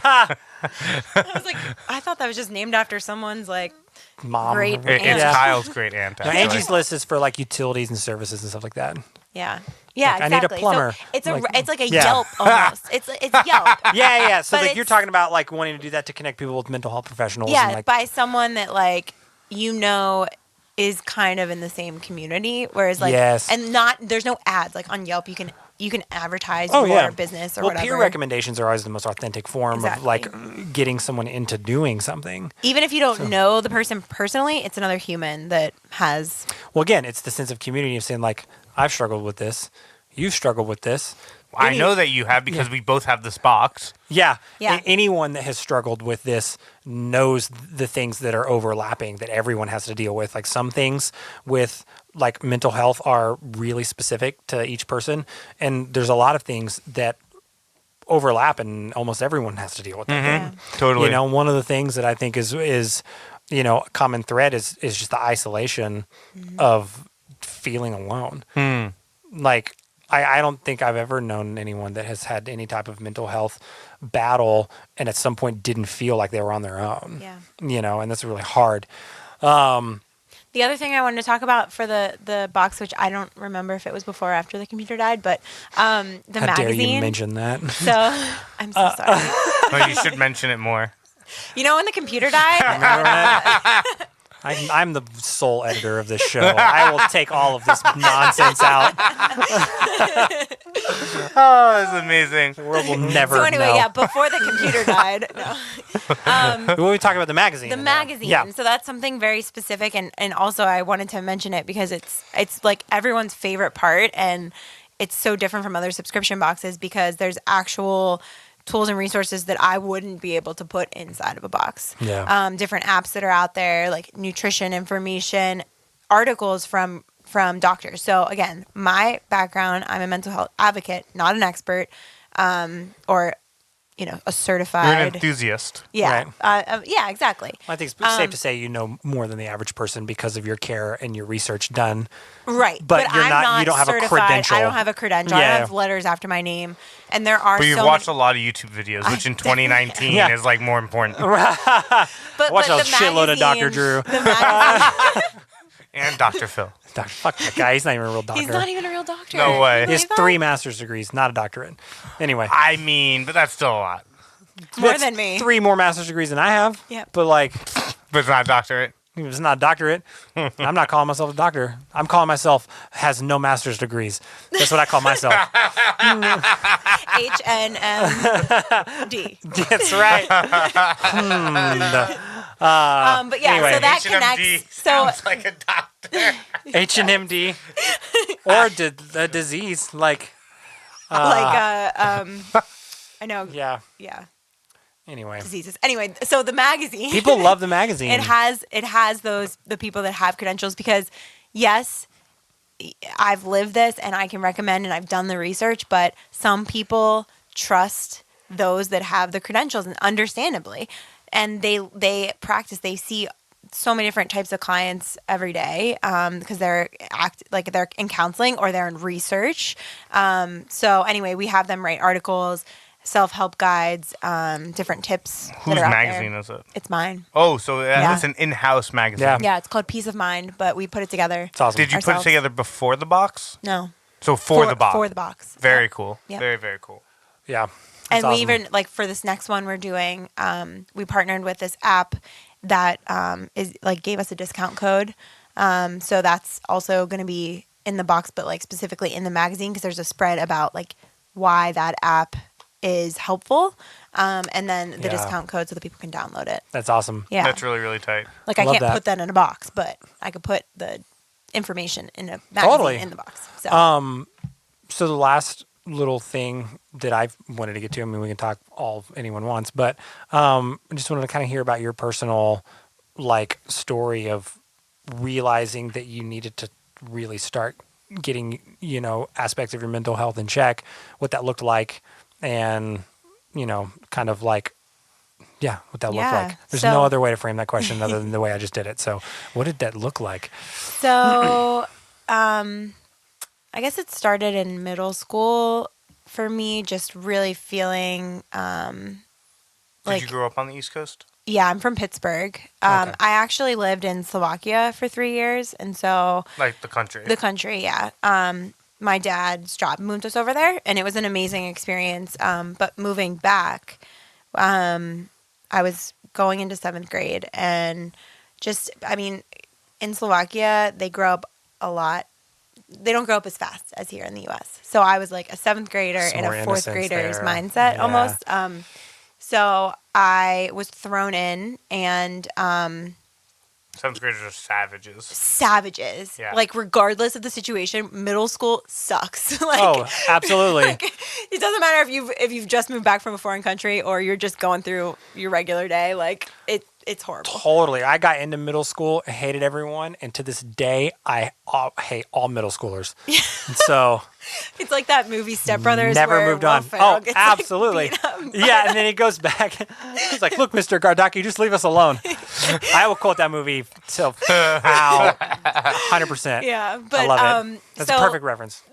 Now I go back to middle school playgrounds and just beat the shit out of all of them, just like merry-go-rounds, just a goosh, goosh, goosh, goosh, goosh, goosh, goosh. But yeah, like that's kind of like where it like started, where this feeling of feeling like different, and then also just like the OCD and the perfectionism started there for me, and that like I had this strange amount of stress on myself to excel in school, and it was never like my parents never put that on me. It was all self-induced, and maybe that's because it was like the one thing that I could control versus yeah. like bullying or bullies and making friends and all that stuff I couldn't really control. Yeah, it's tough. So maybe that, I don't know, maybe that's where it came from, but then that continued in high school, and I finally found like this amazing group of friends that I'm actually still friends with to this day. My group of friends, but Your high but school friends. My high school friends. That's really yeah. great. But I still had this like crazy amount of perfectionism, and it's interesting because all of my friends we've talked about it now, all of us were very similar in that. Like high achievers, all played sports, all went to like top schools, and I think that came from the community that we grew up in. Like, you went to college and you followed this path that was the same for everyone, for the most part.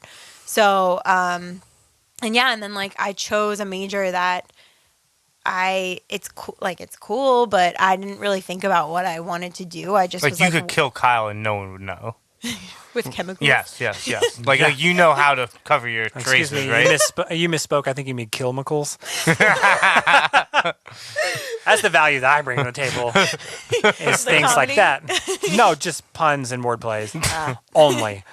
But you know how to make. You're a potions master at the end of the day. Yeah, pretty much. Yeah. I can make explosives. She's Snape. No, just kidding. Yes. Severus Snape. But I just want to touch on your perfectionist statement for a second, Yeah. because there is also something to be said that, as potentially unhealthy as it is, that is what creates a lot of great people, right? So there's a lot of, I've watched some really interesting documentaries about the on athletes specifically, something called like the it factor. And Jordan, for instance, was a major perfectionist, and if he wasn't, he wouldn't have spent hours on end shooting free throws in a darkened gym. Yeah. Jeter is a perfectionist who would just like take ground balls till 5 a.m. daily that his dad hit him. Yeah. So there is this. You need to be self-aware of if There's what a you are balance. right.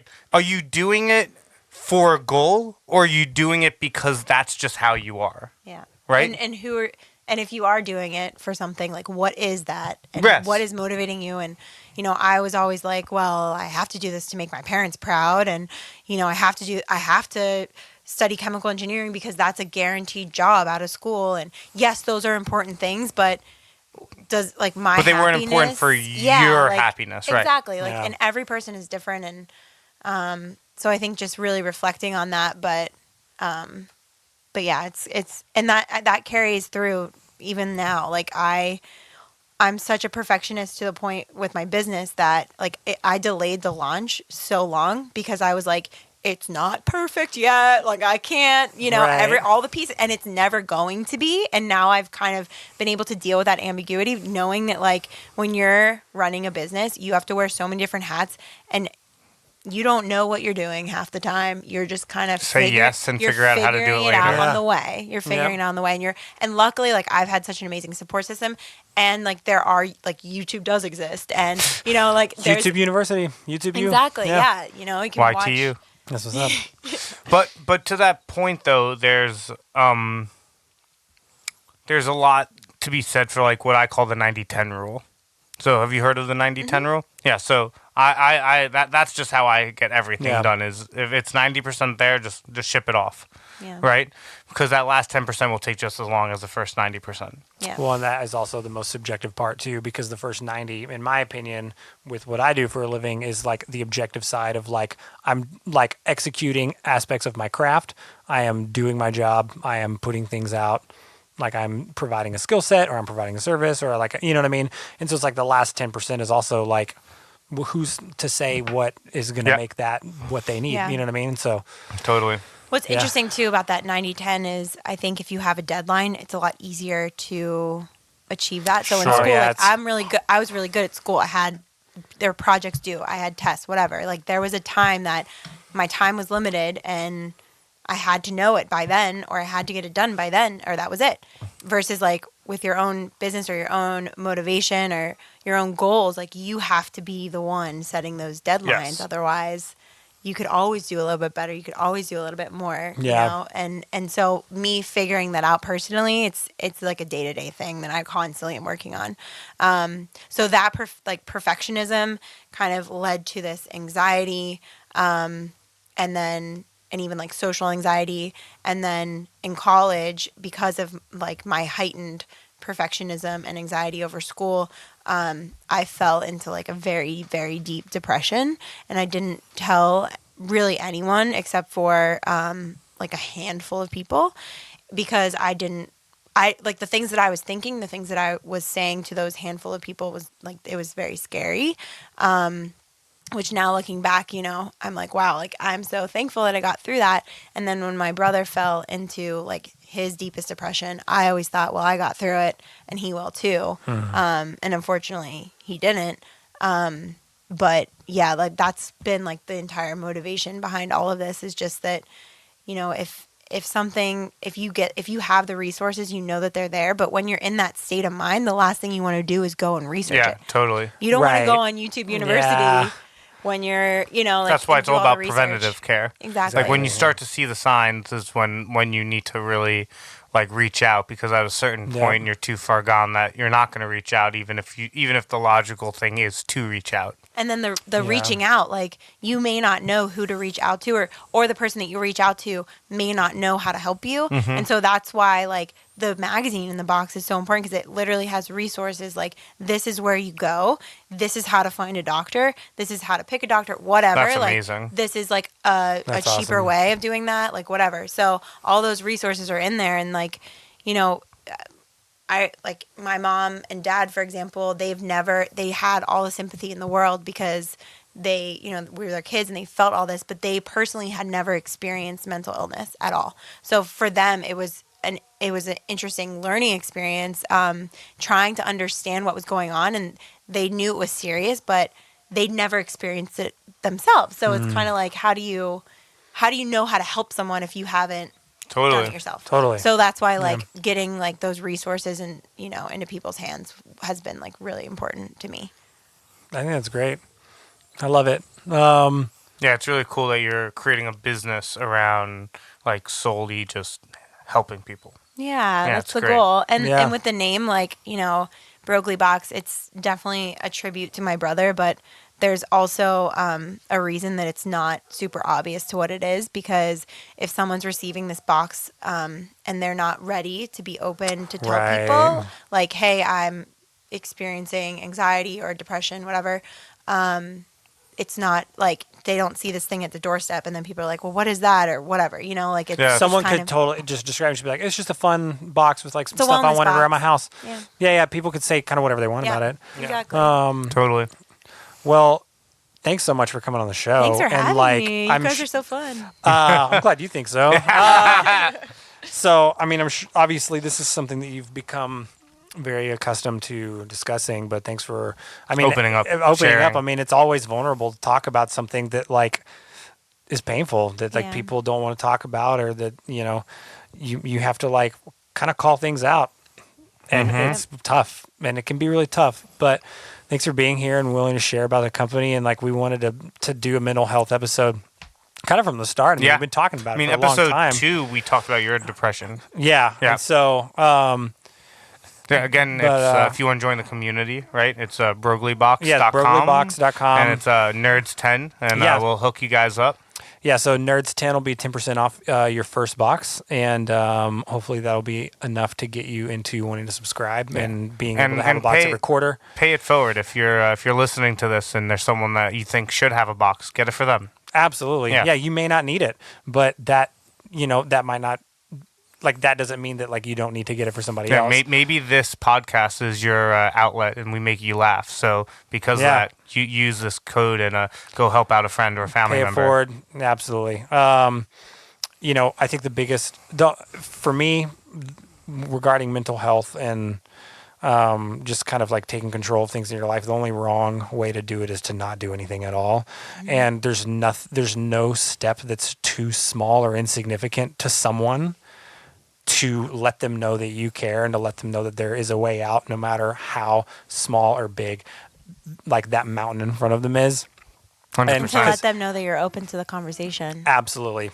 Yeah, letting people know that you're available and actually following through and not writing it off because you don't think it's that big of a problem or you wouldn't struggle with that, so you don't see how they are. Like, don't do that. Don't write people's problems off and don't, like, make them feel insignificant because their problems are different from yours. Mental health is real. It's very real. And there's But so... it doesn't have to be looked at as a bad thing, It's right? not. Like, It's not at all. it's like it's your health. Like, it's your just health. It's your health. Think of it this way. It's, I believe, and I could be misspeaking, so fact check me, but I believe it's the only organ muscle in our body that we don't fully understand. Oh, yeah, we only understand about 10% of our brain. Because Right. We know more about the universe than we do the human brain. Yeah, that makes sense. Yeah. No, I mean, we only use about 10% of our brain. And, like, the vast majority I use like 30%. of the vast majority of our brain Productivity over busyness. is left for subconscious activity. That's why sleep is so important. That's why sleep's so important, because And right is for levitation. that's how you're, yeah. I mean, your subconscious mind is infinitely more powerful than your conscious mind, 100%. and we could never access it. Yep. And so, Not yet. yeah, at sleep least. is important. Yeah, not yet. Maybe.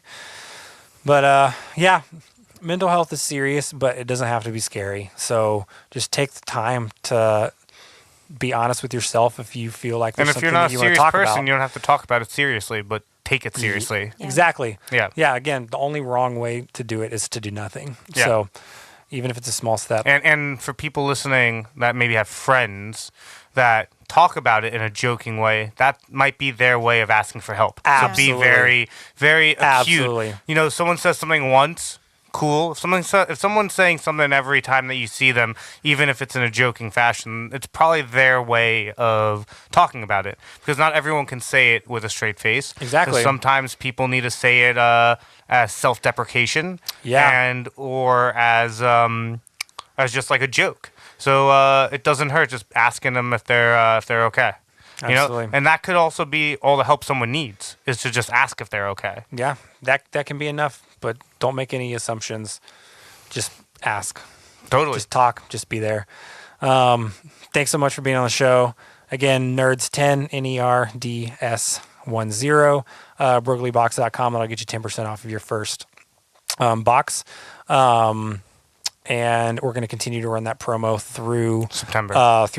So all of the episodes coming up, we're going to be front loading each one with reminding everybody that that's a promo code that you can have, and re-describing what this is, so that if you didn't get a chance to listen to this episode, or if you want to be reminded, it's going to be there. So thanks everybody for being guys. here. We'll see you next episode, and we'll continue to reach out and show new things that are coming from BroglieBox, because it's important. We want people to be able to have access to that. So Cool. Thanks, awesome. guys. Thanks. Thank you.